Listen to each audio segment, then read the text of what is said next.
So ito, katatapos lang ng eleksyon pero simula na kaagad ng bardagulan at ng drama. Kasi po nasabi in an interview nitong si Congressman-elect Chel Jokno, ang sarap pakinggan, no? Congressman-elect Chel Jokno, that he is willing and he is ready kung sakaling siya ay maisasama doon sa prosecution ng House of Representatives para po sa impeachment trial ni Vice President Sara Duterte na inaasahang magsimula sa susunod na Kongreso. Nagsilbing team leader ng prosecution si Jokno sa impeachment trial ni dating Pangulong Erap Estrada noong year 2000. Sabi po niya, yun lang nasayang yung aming pag-present dahil yung araw na dapat kami ay magpe-present ng ebidensya, yun yung nag-walk out yung prosecutor, sabi ni Jokno. Naniniwala daw si Jokno dapat ituloy ng Senado ang paglilites ng 7 articles of impeachment na inihain laban kay VP Sara dahil sa kontrobersya na 612 million halaga ng confidential funds na nilustay ng OVP at ng DepEd. Sabi ni Jokno, ang nasa konstitusyon natin is talagang kailangan na ituloy yung paglilites ng kaso niya sa Senado. Okay? Yung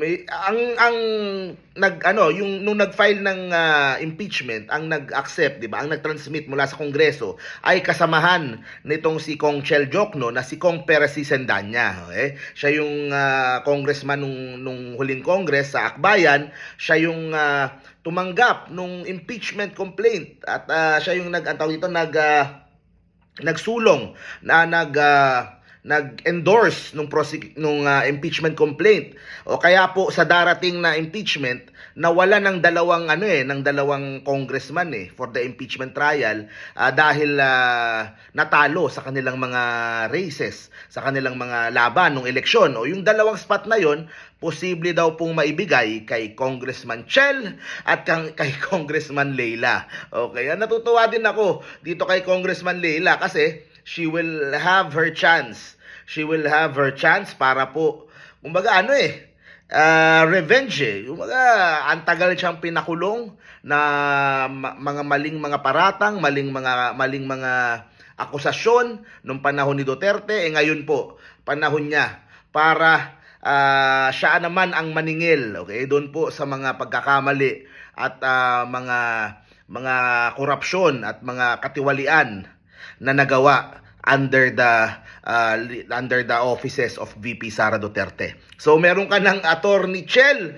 na Congressman Chel, meron ka pang Congressman Leila, tapos isama mo pa yung mga sila Luistro and sino pa yung mga ibang nasa mabibigat.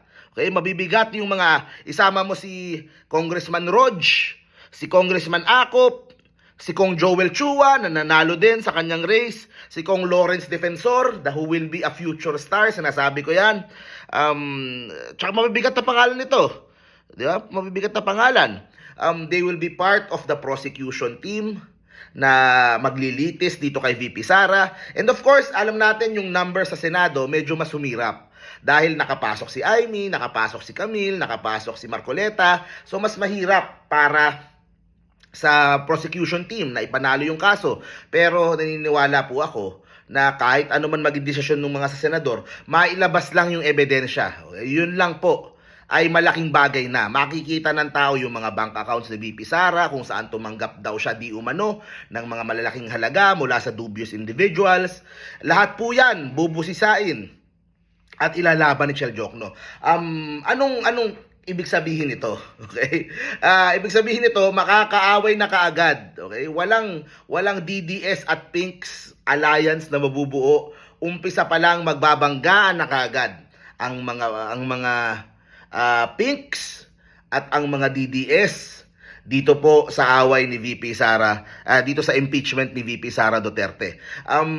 Although merong mga panliligaw sa kampo ng Pinks mula sa DDS nung mga nakaraang buwan, di ba? Nakita natin yan. Mas mangingibabaw pa rin yung pong ginawa nila kay Leila de Lima. Okay? Yung kanilang pag-alipusta kay Leila de Lima, yung ginawa nila kay Trillanes, kay Ontiveros, I think yun pa rin yung mangingibabaw. Okay? At ayaw na nating bumalik doon. Kaya yung laban for good governance, ito yon. It starts with accountability. 'Di ba? At ang nasa trial ngayon ay si VP Sara Duterte, siya yung impeach ngayon. Kaya yun po ang tututukan nitong ating mga bagong halal na mga congressman para panagutin yung mga dapat managot. Okay? Sasabihin nila, ang dami naman, isa-isa lang. Darating din tayo dyan. Pero sa ngayon, ang kailangan pagtuunan ng pansin ay yung nakasampang impeachment dito kay Sara Duterte na itatry sa Senado. Okay, so what would this mean for 2028? Ito po, sinabi ko dun sa post ko, gusto ko lang i-share sa inyo. Malakas yung mga kampo ng Duterte. Siguro kita nyo na din naman, di ba? Nung ko pa sinasabi yan, for the last year, paulit-ulit ako, malakas pa yan. Kitang-kita ko sa TikTok eh. Di ba? Malakas pa sila. It may take the combined forces of the admin, the pinks, and the tulfos, APT, para tapatan yung lakas ng mga Duterte. Ganun kasimple. Kaya dito muna simulan, sa impeachment muna. And let's see what happens from there. Okay? So, magiging mabigat po ang laban para po sa impeachment trial ni VP Sara. And ang importante, tayong mga nasa pro-admin side, ang importante, kasama natin itong mga pink, mga yellow pink. Kaya sa akin, bati-bati muna. Wala munang away, okay? Wala muna. Importante muna, harapin muna natin itong problemang ito. And then, we see kung anong pwedeng gawin natin sa 2028. Pero definitely ang admin, yung admin, wag nyong admin pa rin ang may control ng lahat.